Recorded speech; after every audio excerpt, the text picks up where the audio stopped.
Good afternoon, everyone. We're reading the Gospel of Sri Ramakrishna, and we are at the chapter that is titled At Dakshineshwar, which is where you all know Ramakrishna lived his entire life. Well, most of his life. We're in the middle of a discussion, which I can't remember. Let's see which day it was. September 14th. We're in the middle of the day. We're on page, if you're following along, 524.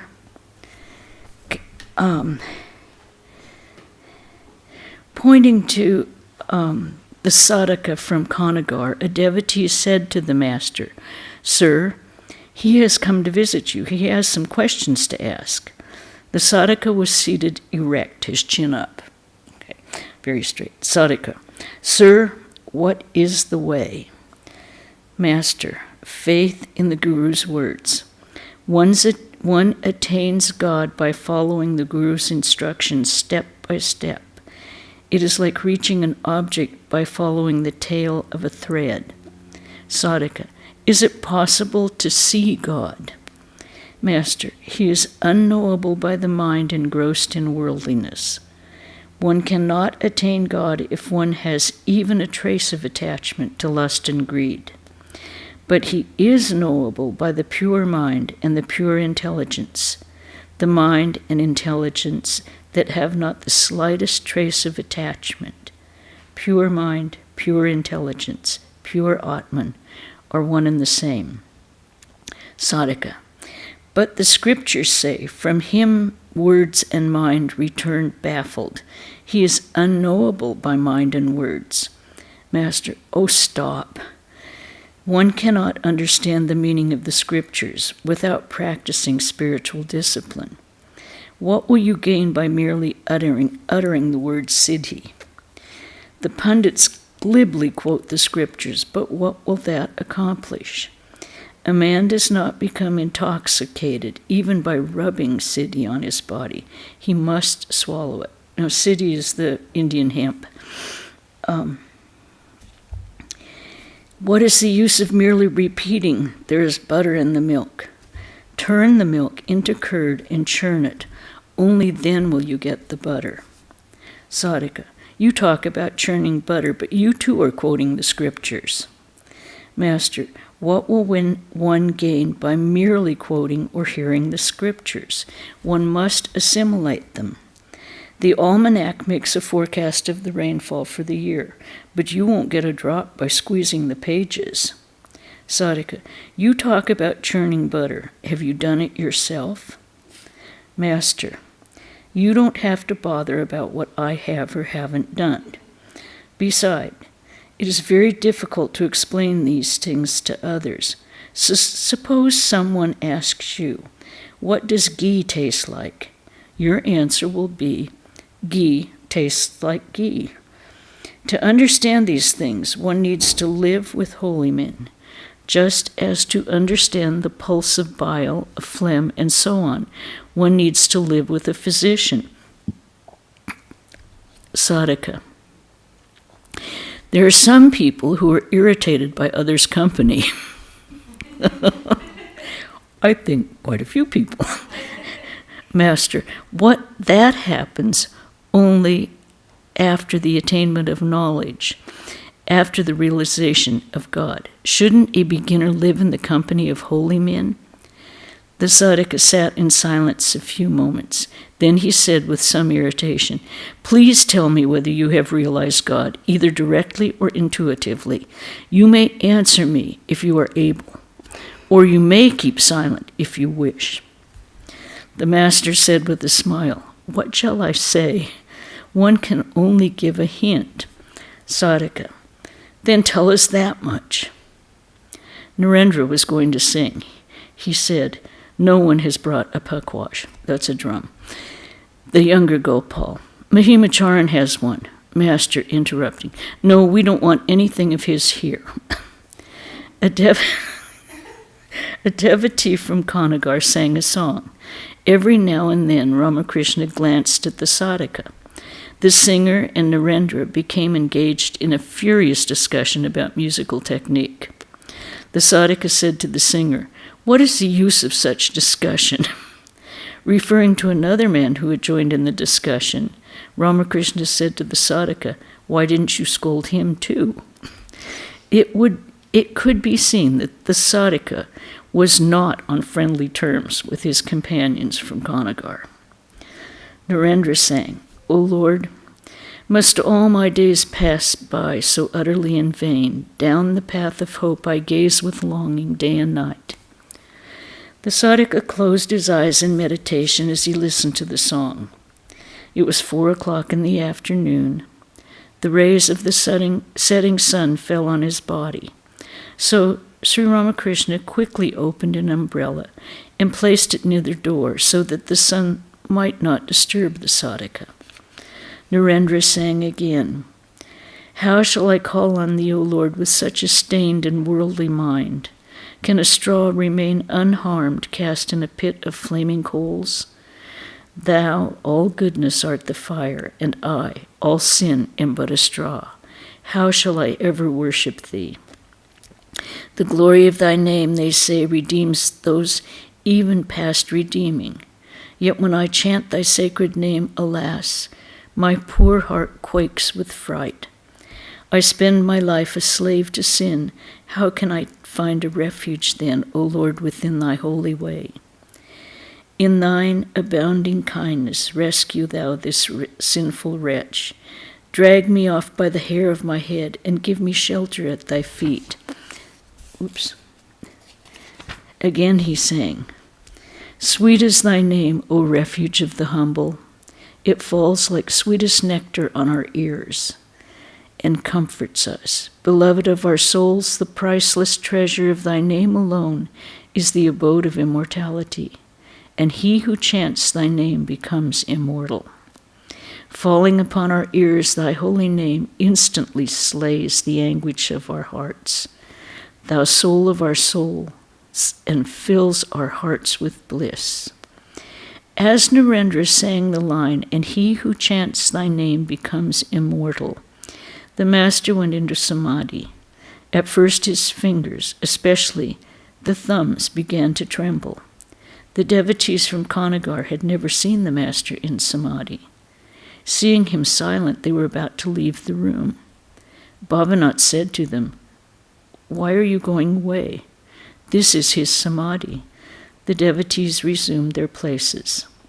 Narendra sang, "I have labored day and night to make thy seat within my heart. Wilt thou not be kind to me, O Lord of the world, and enter there?" Sri Ramakrishna, still in the ecstatic mood, came down from his couch to the floor and sat by Narendra. The beloved disciple sang again, "In wisdom's firmament the moon of love is rising full, and love's flood tide is surging waves, is flowing everywhere. O Lord, how full of bliss thou art, victory unto thee." As Narendra sang the last line, Sri Ramakrishna stood up, still absorbed in samadhi. After a long time, the master regained partial consciousness of the world and sat down on the mat. Narendra finished his singing, and the tampura was put back in its place. The master was still in a spiritual mood and said, "Mother, tell me what this is. They want someone to extract the butter for them and hold it to their mouths. They won't throw the spiced bait into the lake. They won't even hold the fishing rod. Someone must catch the fish and put it in their hands.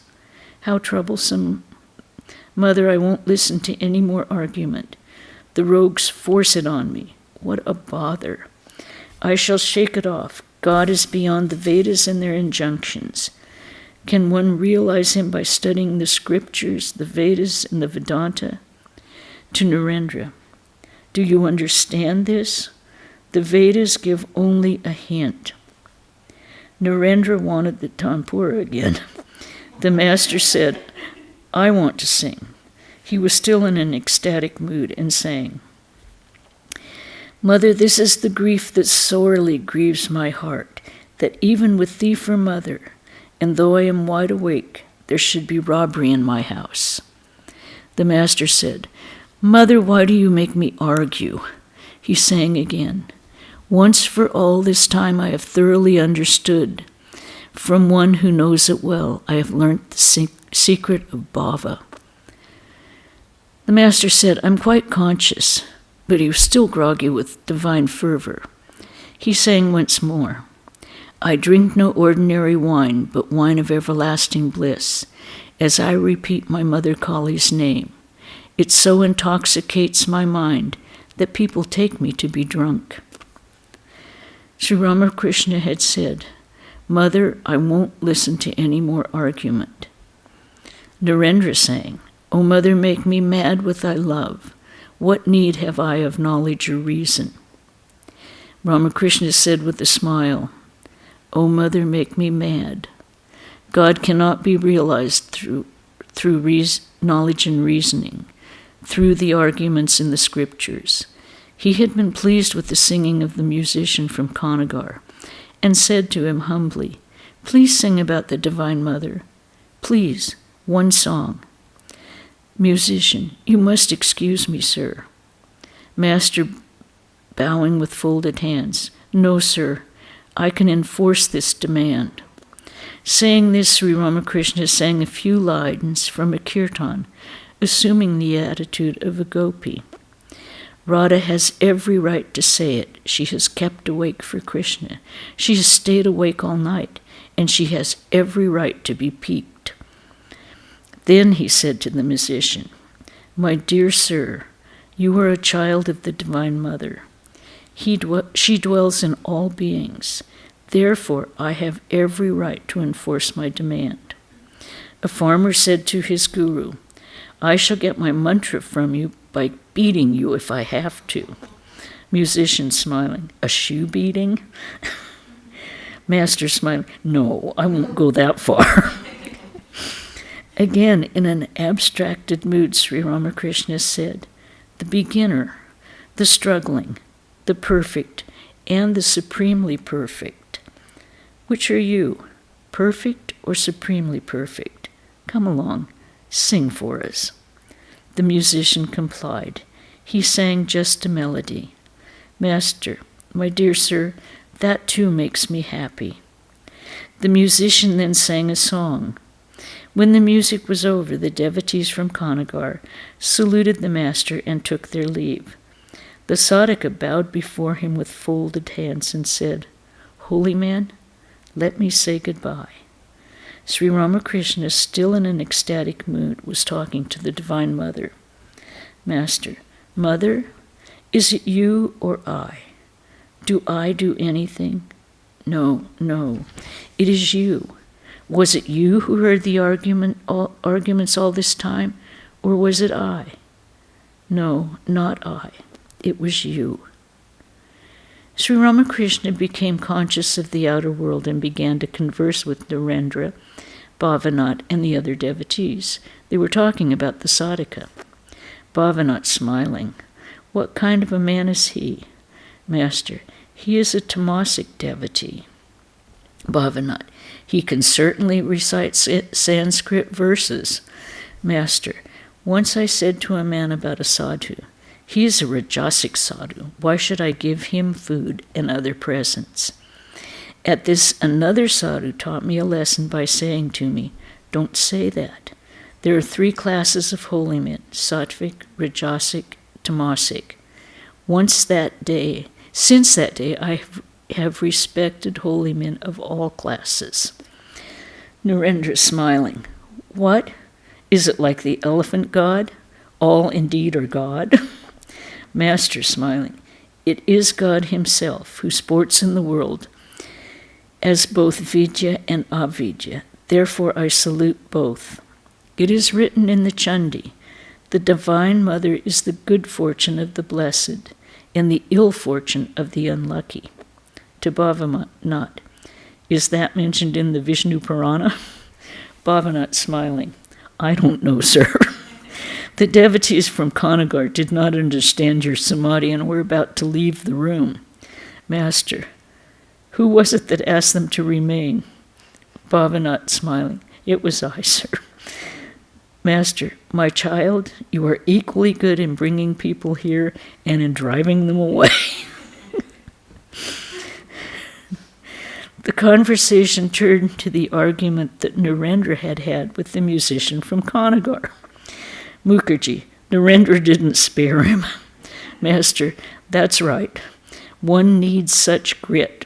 It is called the influence of tamas on sattva.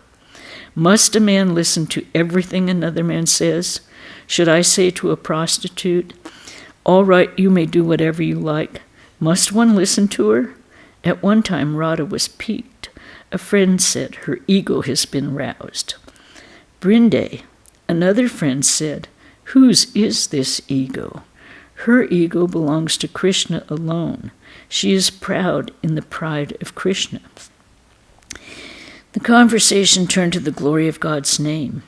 Bhavanat, I feel such relief while chanting the name of Hari.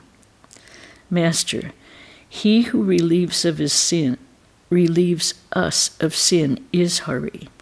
He relieves us of our 3 afflictions in the world. Chaitanya preached the glory of Hari's name, so it must be good. You see, he was such a great scholar and an incarnation too. Since he preached that name, it must be good. Smiling. Once, some peasants were invited to a feast. They were asked if they would eat a preparation of hog plum. They answered, you may give it to us if the gentlemen have eaten it. If they enjoyed it, then it must be good. All laugh. To the Mukherjee brothers, I should like to visit Shivanath. I won't have to hire a carriage if you take me in yours. Mukherjee, all right, sir. We shall set a day. Master to the devotees, do you think the Brahmos will like me? They criticize those who believe in God with form. Mahendra Mukherjee wanted to go on a pilgrimage. He had told Sri Ramakrishna so. Master smiling, how is that? Do you want to go when the sprout of divine love has hardly come up? First comes the sprout, then the tree, then the fruit. We are so happy to have you here to talk to. Mahendra, I feel like visiting the holy places a little. I shall return soon. It was about 5 o'clock in the afternoon. Sri Ramakrishna left his room. The devotees were walking in the garden. Many of them were about to leave. The master was conversing with Hazra on the north veranda. They were talking of Narendra's frequent visits to Ananda, the eldest son of the Guhas. Hazra, I hear that Ananda is now practicing austerity. He lives on very little food and eats rice once every 4 days. Master, is that so? Who knows? One may realize God even by means of a religious garb. Hazrat Narendra sang the Agamani. Master, eagerly, how did he sing it? Kishori stood close by. The master said to him, are you well?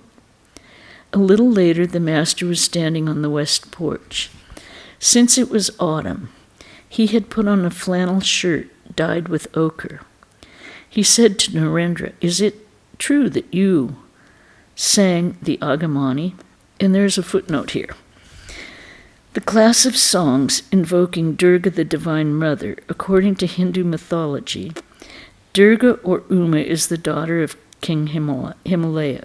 She was married against the will of her parents to Shiva, who roams in the cremation ground in the company of ghosts, smearing his body with ashes and living on alms.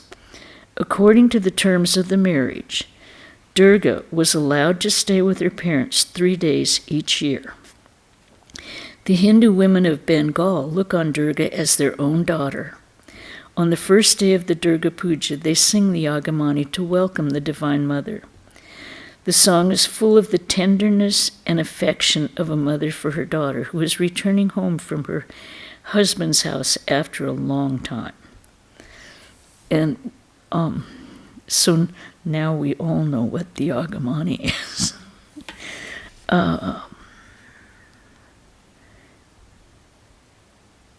Accompanied by Narendra and M, Sri Ramakrishna walked to the embankment of the Ganga. Narendra sang the Agamani.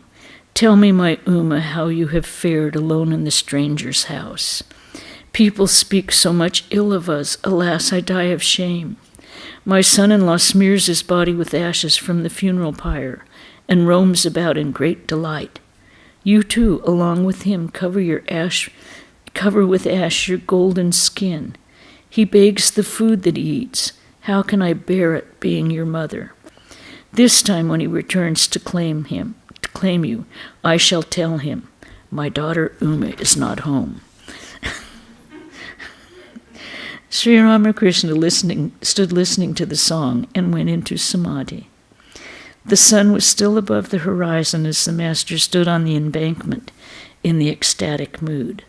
On one side of him was the Ganga flowing north with the flood tide.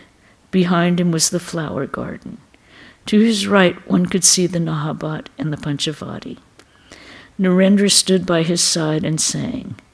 Gradually the darkness of evening fell upon the earth.